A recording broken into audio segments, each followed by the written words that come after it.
Through thick and thin, in good times and in bad, Israel will always be your loyal friend and your steadfast partner. On behalf of the people of Israel, I came here today to say thank you, America. Thank you for your support and solidarity. Thank you for standing in Israel, with Israel, in our hour of need. Together we shall defend our common civilization. Together we shall secure a brilliant future for both our nations.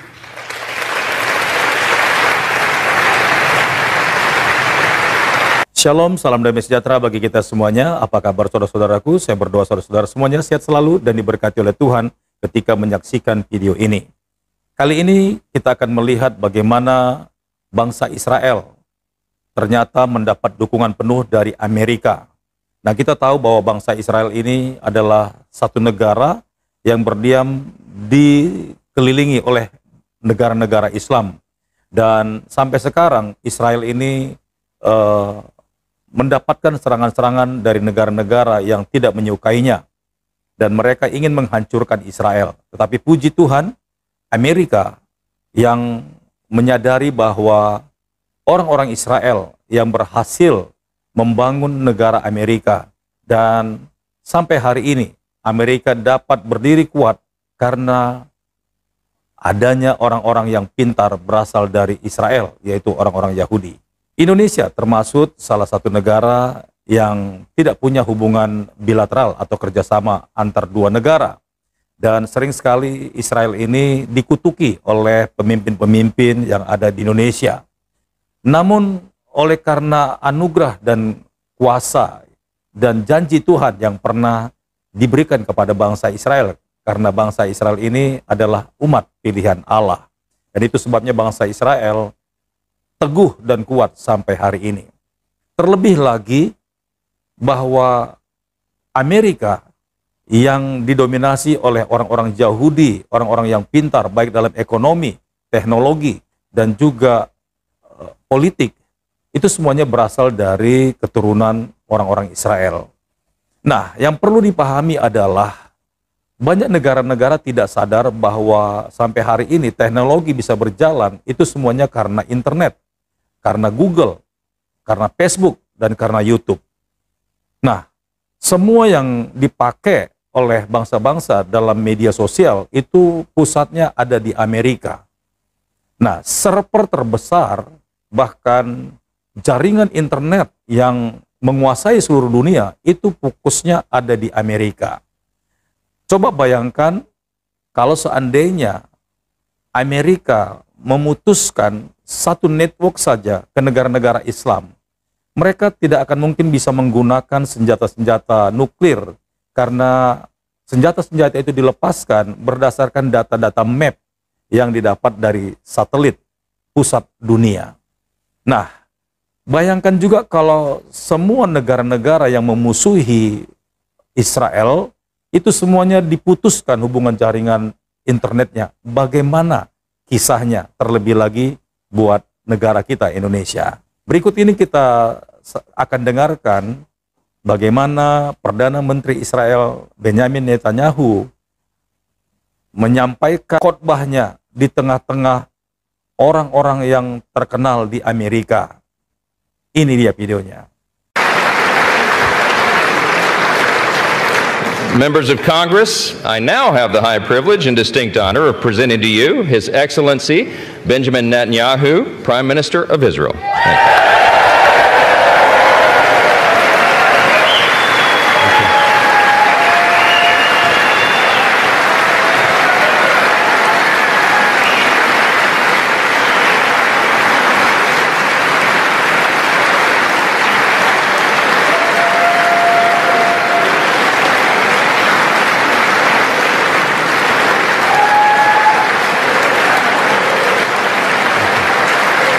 Thank you.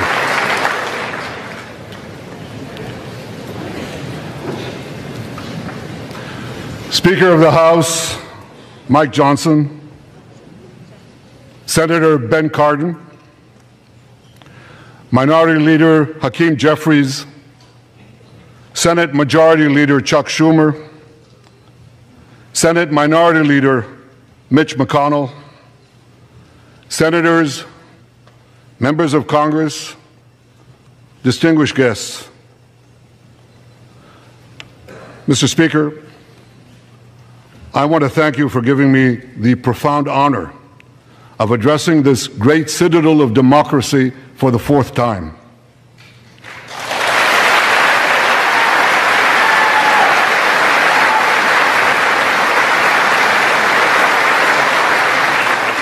We meet today at a crossroads of history. Our world is in upheaval. In the Middle East, Iran's axis of terror confronts America, Israel, and our Arab friends. This is not a clash of civilizations. It's a clash between barbarism and civilization.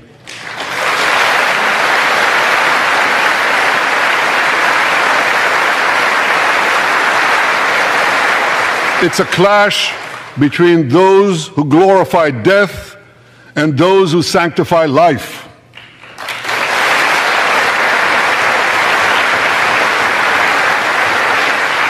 For the forces of civilization to triumph, America and Israel must stand together.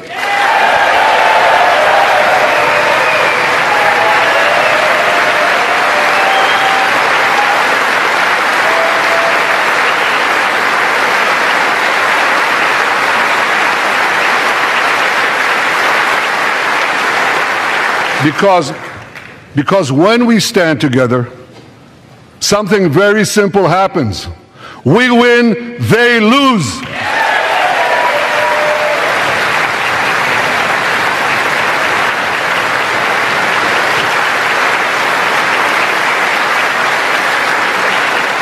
And my friends, I came to assure you today of one thing: we will win.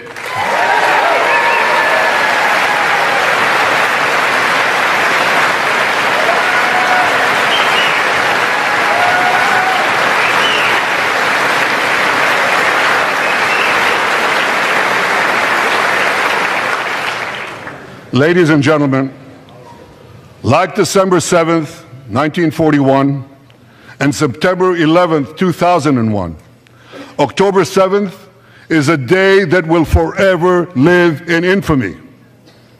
It was the Jewish holiday of Simchat Torah. It began as a perfect day, not a cloud in the sky. Thousands of young Israelis were celebrating at an outdoor music festival. And suddenly, at 6:29 a.m., as children were still sleeping soundly in their beds in the towns and kibbutzim next to Gaza, suddenly heaven turned into hell. 3,000 Hamas terrorists stormed into Israel. They butchered 1,200 people from 41 countries, including 39 Americans. Proportionately, compared to our population size, that's like 20 9/11s in one day. And these monsters, they raped women, they beheaded men, they burned babies alive, they killed parents in front of their children, and children in front of their parents. They dragged 255 people, both living and dead, into the dark dungeons of Gaza. Israel has already brought home 135 of these hostages, including 7 who were freed in daring rescue operations.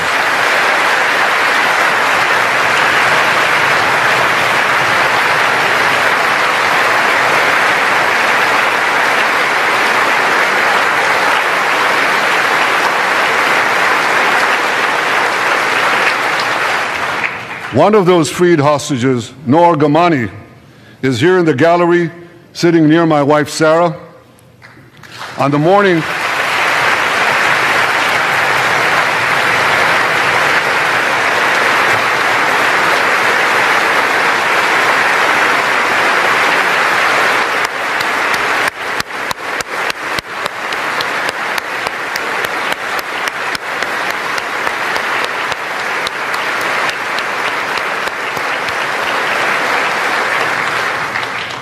On the morning of October 7th, the entire world saw Noah's look of desperation as she was violently abducted to Gaza on the back of a motorcycle.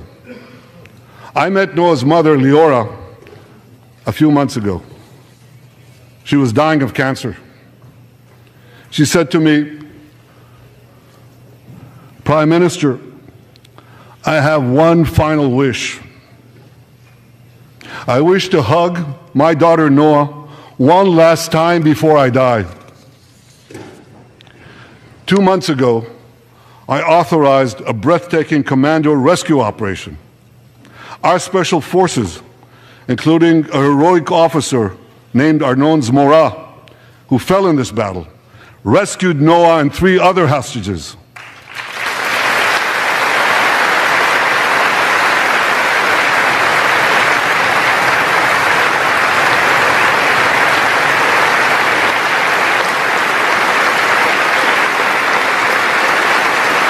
Noah, I think it's one of the most moving things. When Noah was reunited with her mother Leora, and her mother's last wish came true. Noah, we're so thrilled to have you with us today. Thank you.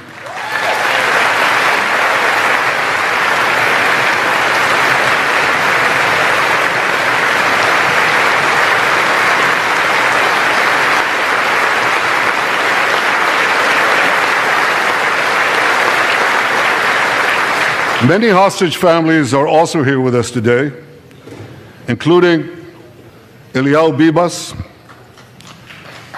Eliyahu Bibas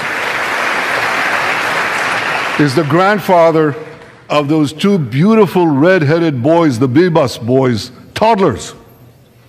And they were taken hostage with their mother and and Eliyahu's son. The entire family was taken hostage.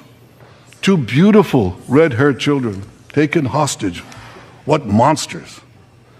And with us also is Iris Chaim, whose son Yotam bravely escaped Hamas captivity with 2 other Israelis, and tragically they were killed making their way back to our lines. We have with us also the families of American hostages. They're here.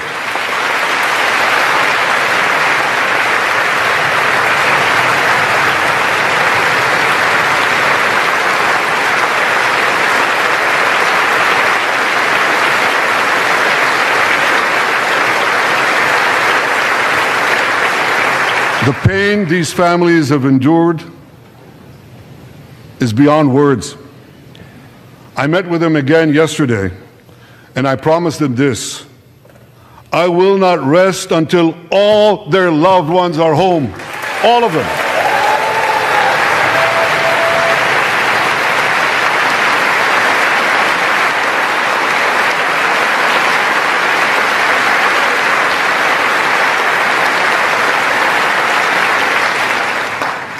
As we speak, we're actively engaged in intensive efforts to secure their release, and I'm confident that these efforts can succeed. Some of them are taking place right now.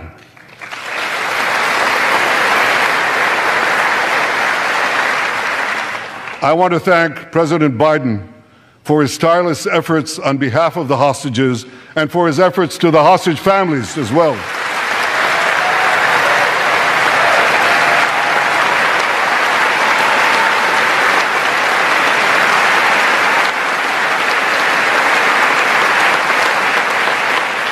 I thank President Biden for his heartfelt support for Israel after the savage attack on October 7th. He rightly called Hamas sheer evil. He dispatched 2 aircraft carriers to the Middle East to deter a wider war. And he came to Israel to stand with us during our darkest hour, a visit that will never be forgotten.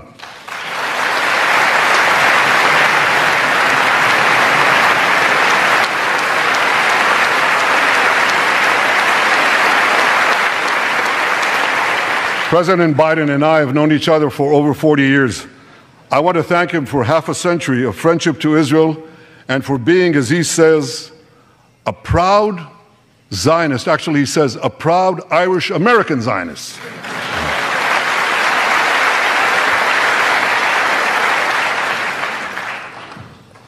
My friends, for more than 9 months, Israel's soldiers have shown boundless courage. With us today,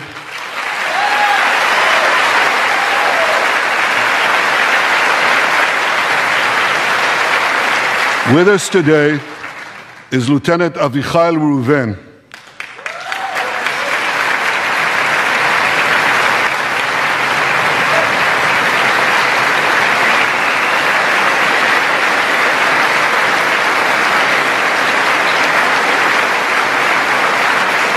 Avichai is an officer in the Israeli paratroopers. His family immigrated to Israel from Ethiopia. In the early hours of October 7th, Avichai heard the news of Hamas's bloody rampage. He put on his uniform, grabbed his rifle, but he didn't have a car. So he ran 8 miles to the front lines of Gaza to defend his people.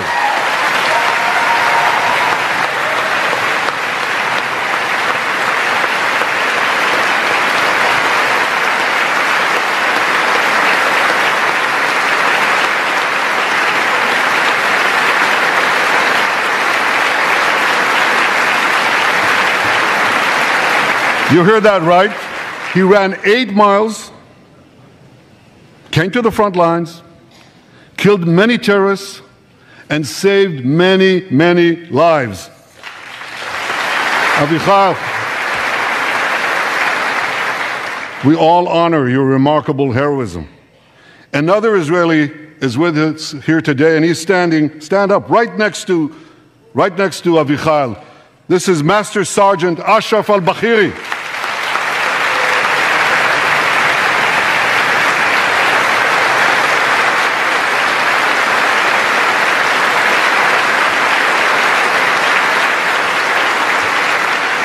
Ashraf is a Bedouin soldier from the Israeli Muslim community of Raat. On October 7th, Ashraf too killed many terrorists. First he defended his comrades in the military base, and he then rushed to defend the neighboring communities, including the devastated community of Kibbutz Be'eri. Like Ashraf,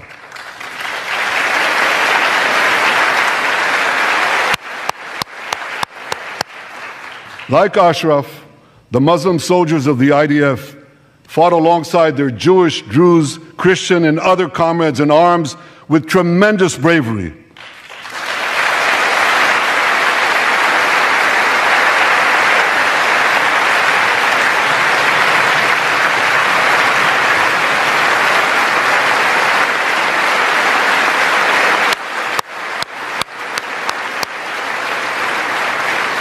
A third hero, Lieutenant Asa Sofer, is also here with us.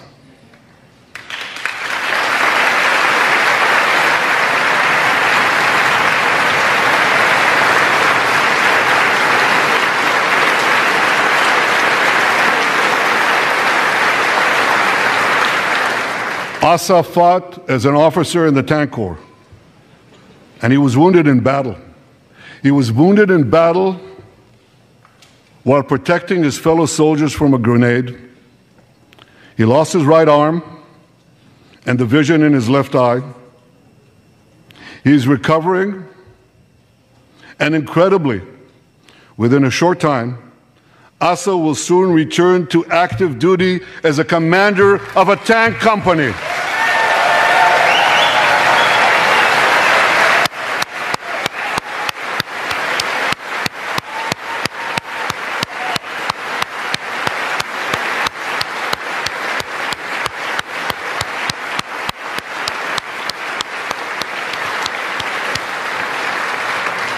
I just learned there is a fourth hero here, Lieutenant Jonathan Ben Chamel, who lost a leg in Gaza and continued to fight.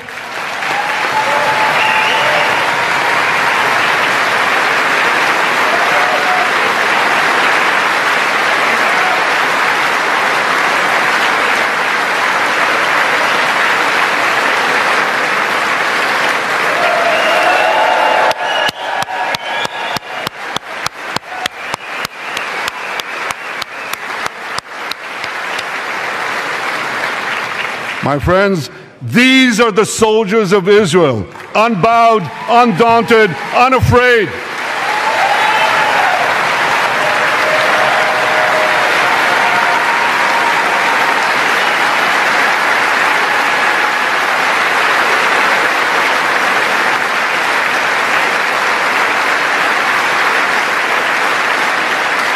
As the Bible says, Am kelavi yakum. They shall rise like lions. They have risen like lions. The lions of Judah, the lions of Israel.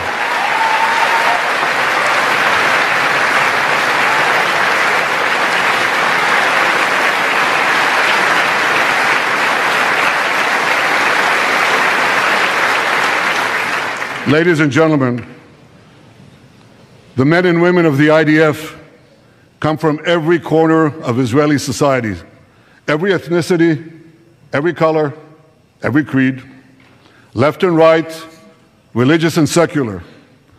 All are imbued with the indomitable spirit of the Maccabees, the legendary Jewish warriors of antiquity. With us today is Geger, the father of one of those Maccabees. Yechiel's father escaped the Holocaust and found refuge in America. As a young man, Yechiel moved to Israel and raised a family of 8 children. He named his eldest son, Moshe, after his late father. Moshe became an exemplary officer in one of our elite commando units. He served with distinction for 2 decades while raising 6 beautiful children of his own. On October 7th, Moshe volunteered to return to combat. 4 weeks later, he was killed when a booby-trapped mine exploded in a tunnel shaft right next to a mosque. At his son's funeral, Yechiel said this: "If the state of Israel had not been established after the Holocaust, the image engraved in our collective memory would have been the photograph of that helpless Jewish boy in the Warsaw Ghetto holding his hands up in the air with Nazi rifles pointed at him. But because of the birth of Israel," Yechiel continued, "because of the courage of soldiers like my son Moshe, the Jewish people are no longer helpless in the face of our enemies."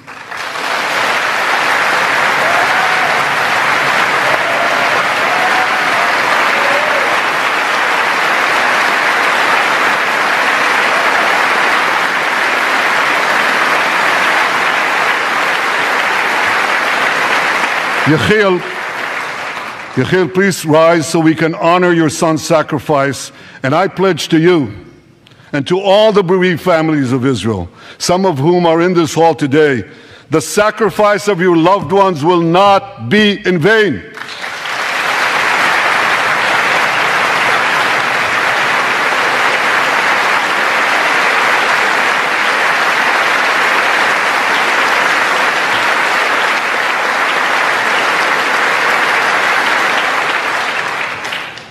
It will not be in vain because for Israel, never again must never be an empty promise. It must always remain a sacred vow. And after October 7th, never again is now.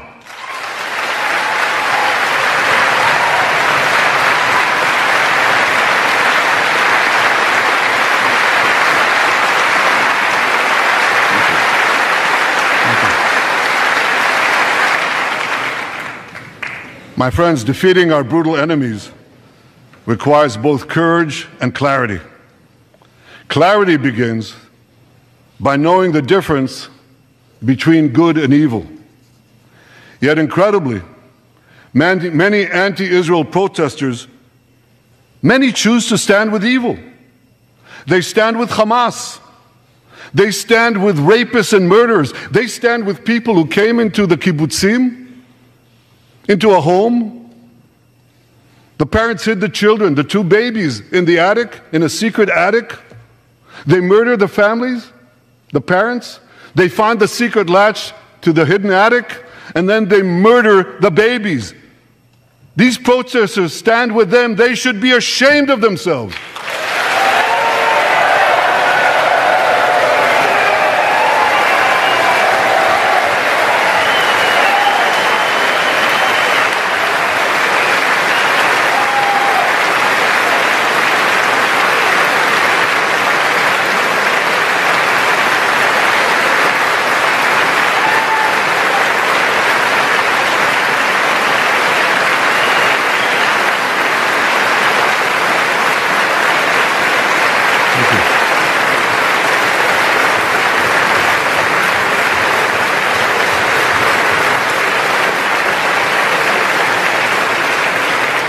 They refuse to make the simple distinction between those who target terrorists and those who target civilians, between the democratic state of Israel and the terrorist thugs of Hamas. We recently learned from the National Security Director, U.S. Director of National Intelligence, that Iran is funding and promoting anti-Israel protests in America. They want to disrupt America. So these protesters burn American flags even on the 4th of July. And I wish to salute the fraternity brothers at the University of North Carolina who protected the American flag against these anti-Israel protesters.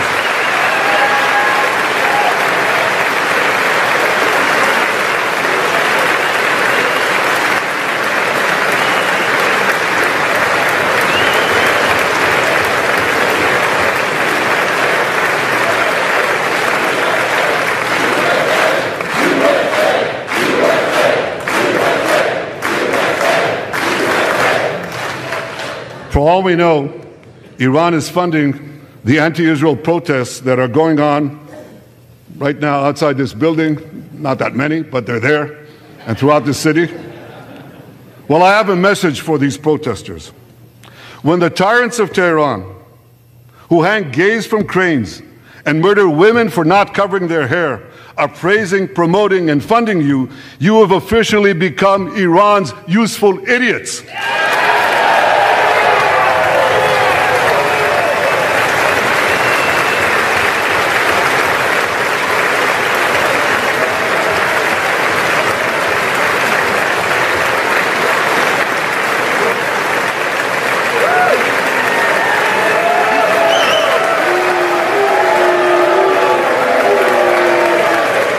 Some of these protesters, it's amazing, absolutely amazing. Some of these protesters hold up signs proclaiming gays for Gaza. They might as well hold up signs saying chickens for KFC.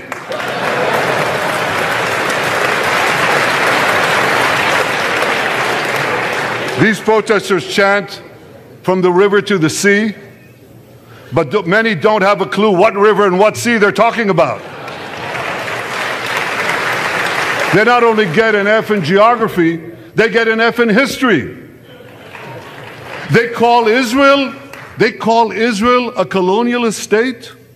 Don't they know that the land of Israel is where Abraham, Isaac, and Jacob prayed, where Isaiah and Jeremiah preached, and where David and Solomon ruled?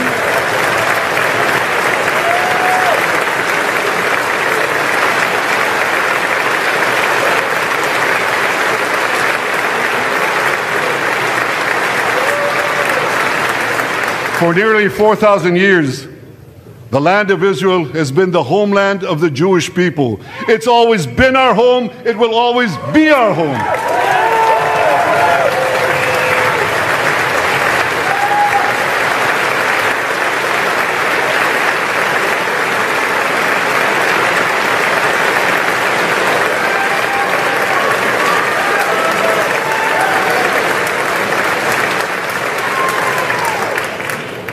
It's not only the campus protesters who get it wrong. It's also the people who run those campuses. 80 years after the Holocaust, the presidents of Harvard, Penn, and I'm ashamed to say my alma mater, MIT, couldn't bring themselves to condemn the calls for the genocide of Jews. You remember what they said? They said, it depends on the context. Well, let me give these befuddled academics a little context.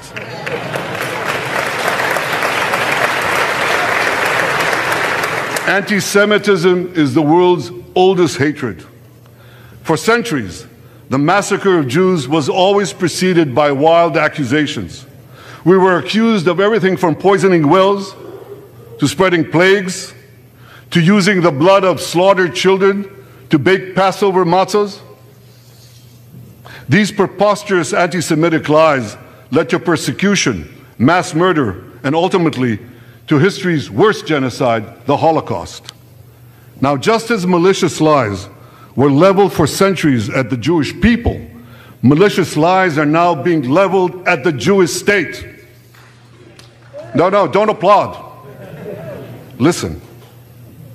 The outrageous slanders that paint Israel as racist and genocidal are meant to delegitimize Israel, to demonize the Jewish state, and to demonize Jews everywhere. And no wonder we've witnessed an appalling rise of anti-Semitism in America and around the world. My friends, whenever and wherever we see the scourge of anti-Semitism, we must unequivocally condemn it and resolutely fight it, without exception.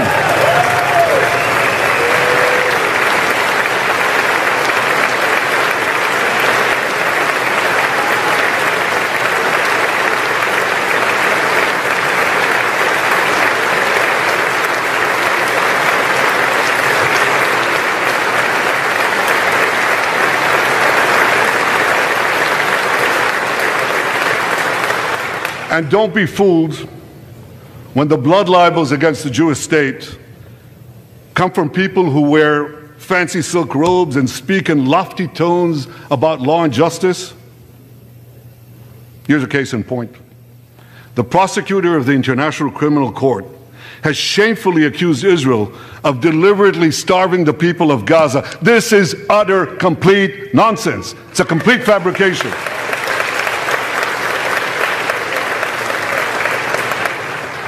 Israel has enabled more than 40,000 aid trucks to enter Gaza. That's 500,000 tons of food. And that's more than 3,000 calories for every man, woman, and child in Gaza. If there are Palestinians in Gaza who aren't getting enough food, it's not because Israel is blocking it, it's because Hamas is stealing it.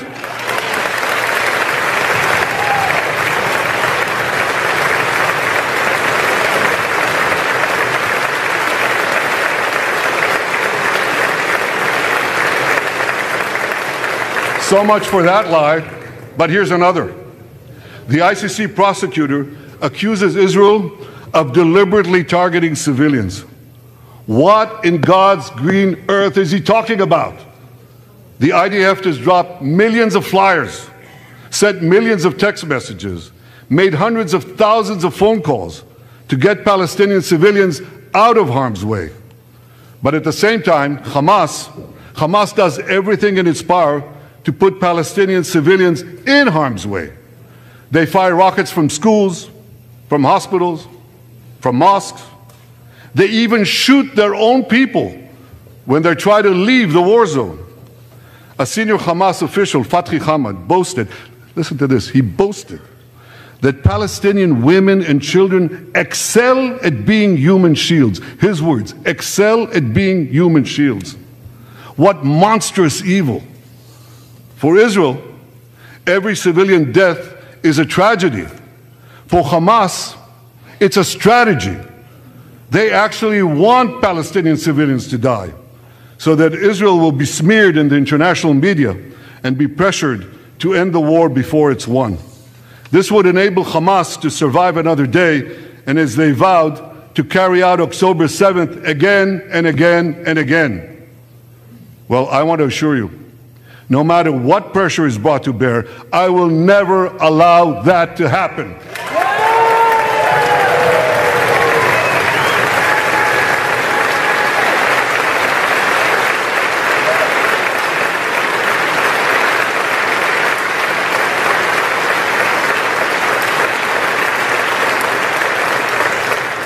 The vast majority of Americans have not fallen for this Hamas propaganda. They continue to support Israel. And I want to say thank you, America, and thank you, senators and House members who continue to support us, continue to support Israel, continue to support the truth, and see through the lies. But as for the minority that may have fallen for Hamas's con's job, I suggest you listen to Colonel John Spencer. John Spencer is head of urban warfare studies at West Point. He studied every major urban conflict. I was going to say in modern history. He corrected me, no, in history. Israel, he said, has implemented more precautions to prevent civilian harm than any military in history and beyond what international law requires.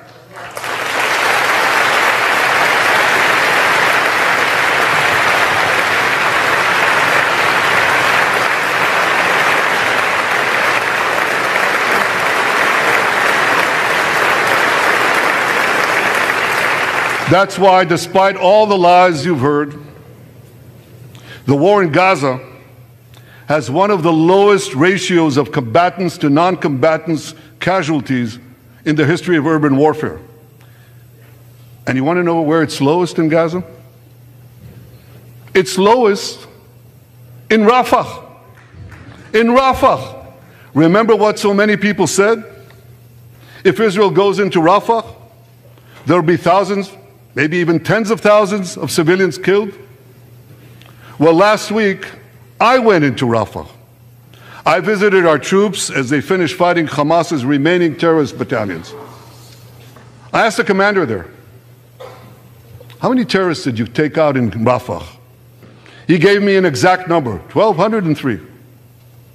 I asked him, how many civilians were killed?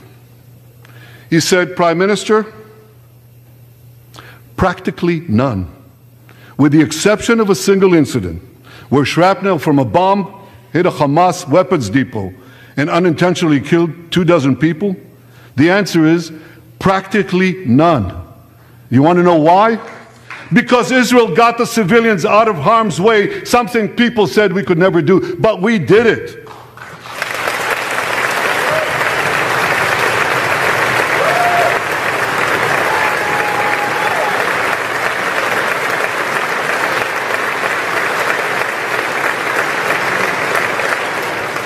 These heroes here today, the heroic soldiers of Israel, should not be condemned for how they're conducting the war in Gaza. They should be commended for it.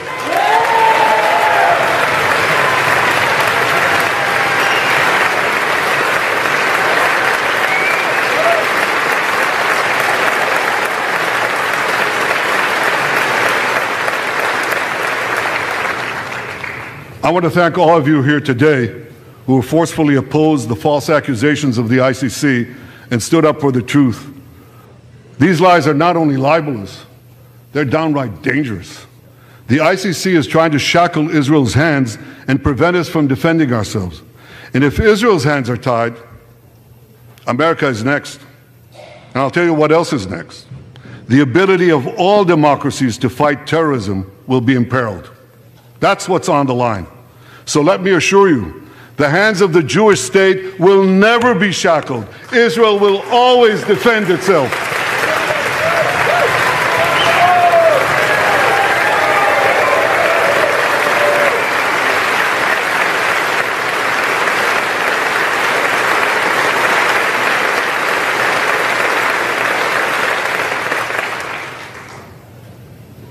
My friends, in the Middle East, Iran is virtually behind all the terrorism, all the turmoil, all the chaos, all the killing. And that should come as no surprise. When he founded the Islamic Republic, Ayatollah Khomeini pledged, "We will export our revolution to the entire world." We will export the Islamic revolution to the entire world. Now ask yourself, which country ultimately stands in the way of Iran's maniacal plans to impose radical Islam on the world? And the answer is clear. It's America, the guardian of Western civilization and the world's greatest power.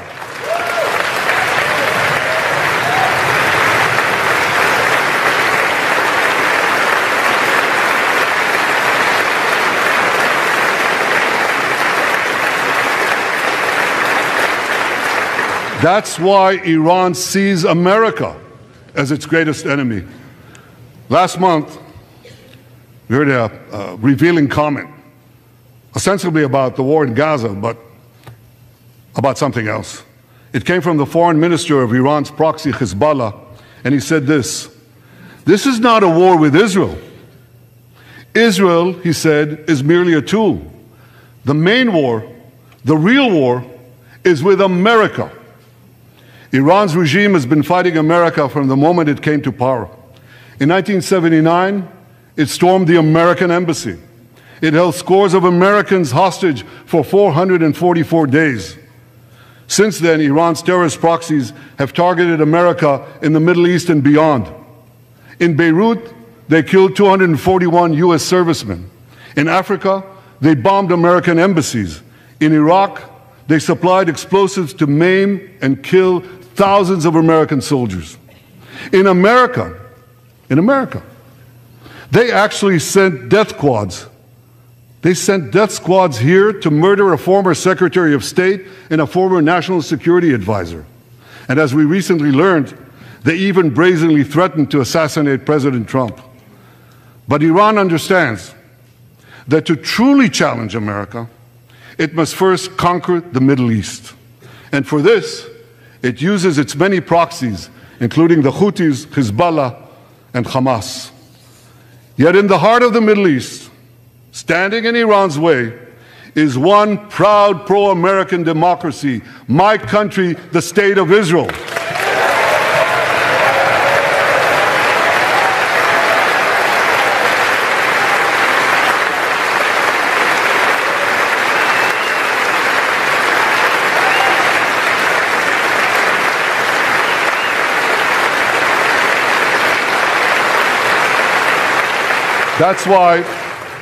That's why the mobs in Tehran chant death to Israel before they chant death to America. For Iran, Israel is first, America is next. So when Israel fights Hamas, we're fighting Iran. When we fight Hezbollah, we're fighting Iran. When we fight the Houthis, we're fighting Iran. And when we fight Iran, we're fighting the most radical and murderous enemy of the United States of America. And one more thing. When Israel acts to prevent Iran from developing nuclear weapons that could destroy Israel and threaten every American city, every city that you come from, we're not only protecting ourselves, we're protecting you.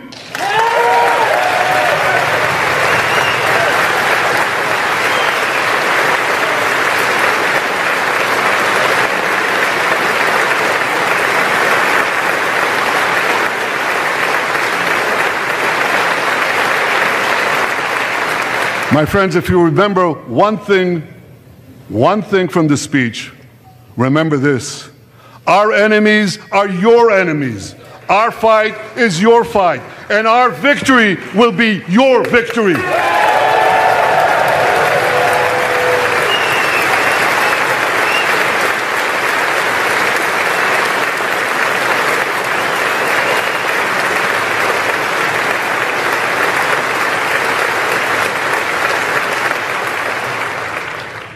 Ladies and gentlemen, that victory is in sight.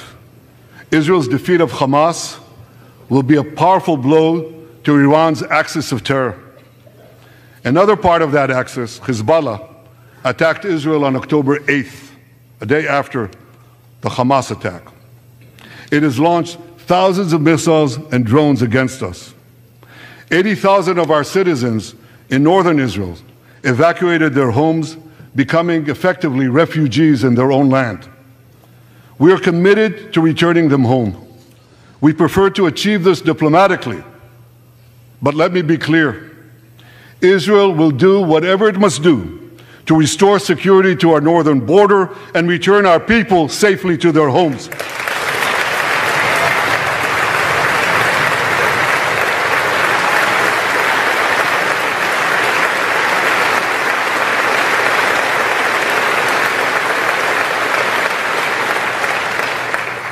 Last Friday, a third Iranian proxy, the Houthis, attacked Tel Aviv with a deadly drone.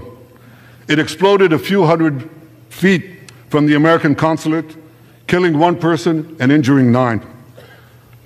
On Saturday, I authorized a swift response to that attack. All our enemies should know this. Those who attack Israel will pay a very heavy price. And as we defend ourselves,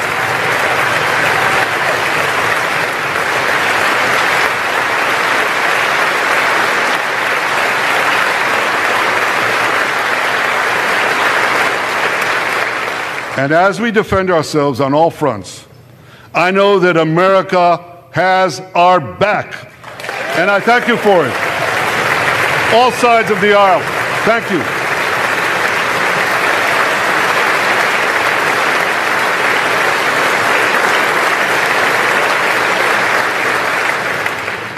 My friends, for decades, America has provided Israel with generous military assistance, and a grateful Israel has provided America with critical intelligence that saved many lives. We've jointly developed some of the most sophisticated weapons on earth. I choose my words carefully. We've jointly developed some of the most sophisticated weapons on earth that help protect both our countries. And we also help keep American boots, we help keep Americans' boots off the ground while protecting our shared interests in the Middle East.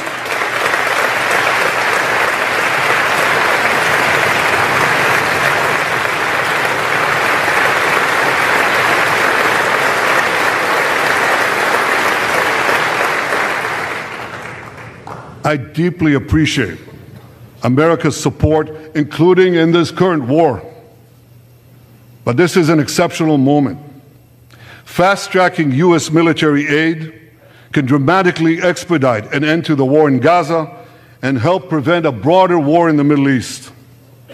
In World War II, as Britain fought on the front lines of civilization, Winston Churchill appealed to Americans with these famous words: "Give us the tools and we'll finish the job." Today, as Israel fights on the front line of civilization, I too appeal to America. Give us the tools faster and we'll finish the job faster.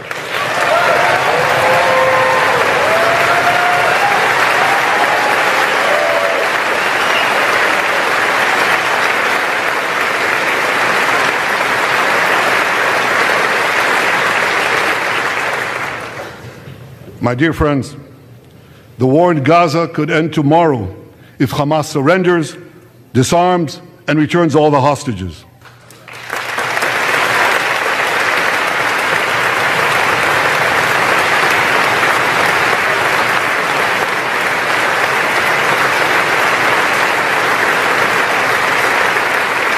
But if they don't, Israel will fight until we destroy Hamas's military capabilities, end its rule in Gaza, and bring all our hostages home.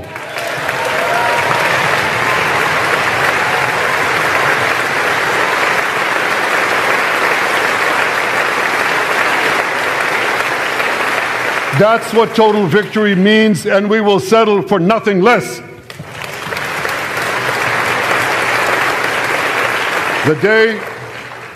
The day after we defeat Hamas, a new Gaza can emerge. My vision for that day is of a demilitarized and de-radicalized Gaza. Israel does not seek to resettle Gaza, but for the foreseeable future, we must retain overriding security control there to prevent the resurgence of terror, to ensure that Gaza never again poses a threat to Israel.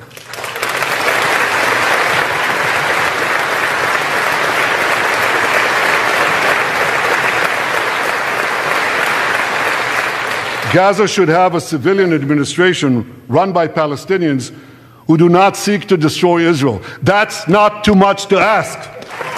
It's a fundamental thing that we have a right to demand and to receive.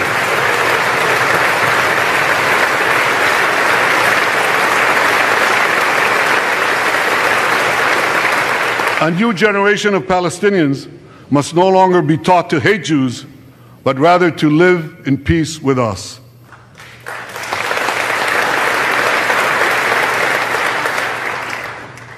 Those twin words, demilitarization and de-radicalization, those two concepts were applied to Germany and Japan after World War II, and that led to decades of peace, prosperity, and security.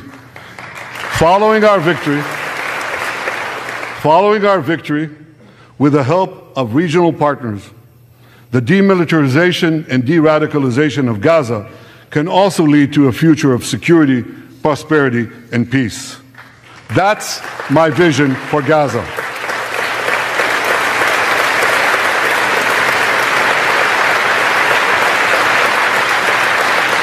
Now, here's my vision for the broader Middle East. It's also shaped in part by what we saw in the aftermath of World War II. After that war, America forged a security alliance in Europe to counter the growing Soviet threat.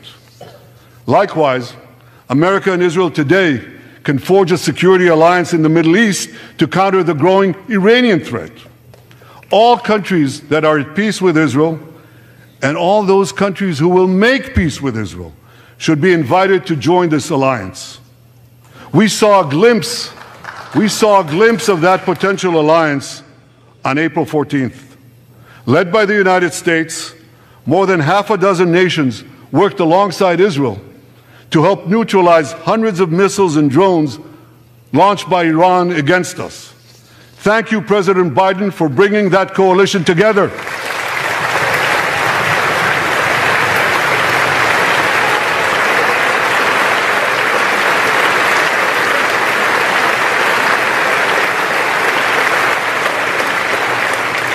The new alliance I envision would be a natural extension of the groundbreaking Abraham Accords.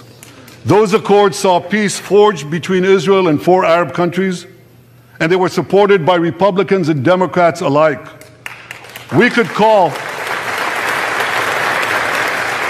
I have a name for this new alliance. I think we should call it the Abraham Alliance.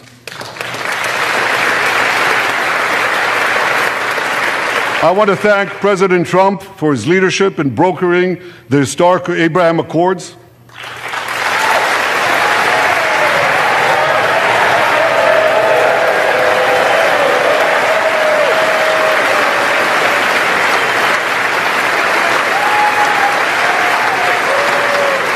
Like Americans, Israelis were relieved that President Trump emerged safe and sound from that dastardly attack on him, dastardly attack on American democracy. There is no room for political violence in democracies.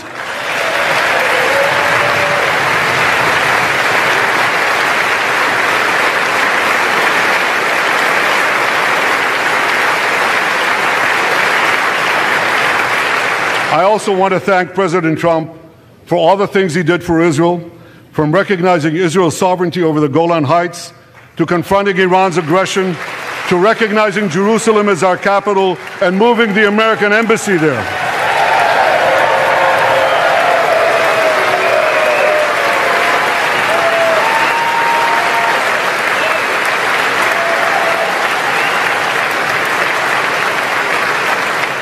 That's Jerusalem, our eternal capital, never to be divided again.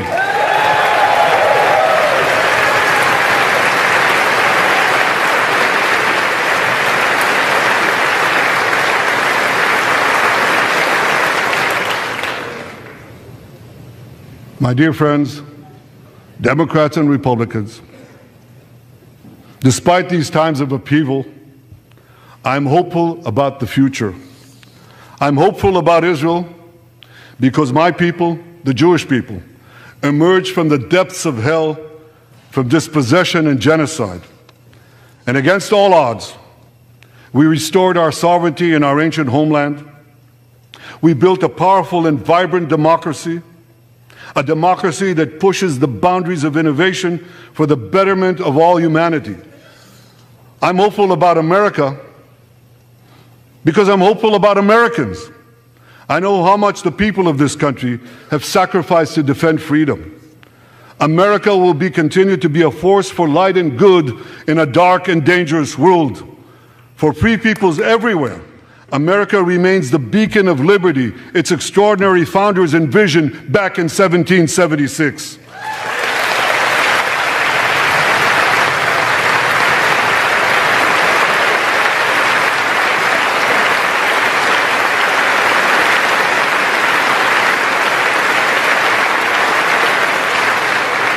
Working together, I'm confident that our two nations will vanquish the tyrants and terrorists who threaten us both. As Israel's Prime Minister, I promise you this: no matter how long it takes, no matter how difficult the road ahead, Israel will not relent Israel will not bend. We will defend our land. We will defend our people. We will fight until we achieve victory. Victory over liberty, rather victory of liberty over tyranny, victory of life over death, victory of good over evil. That's our solemn commitment.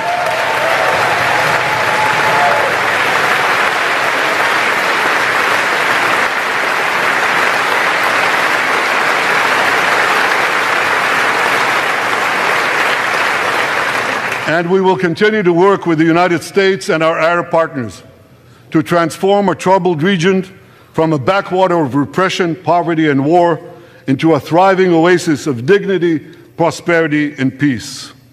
In this noble mission, as in many others, Israel will always remain America's indispensable ally.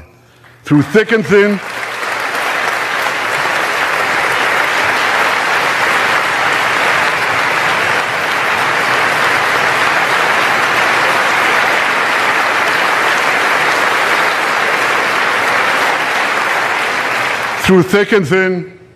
in good times and in bad, Israel will always be your loyal friend and your steadfast partner. On behalf of the people of Israel, I came here today to say, thank you, America. Thank you for your support and solidarity. Thank you for standing in Israel, with Israel, in our hour of need. Together we shall defend our common civilization. Together we shall secure a brilliant future for both our nations.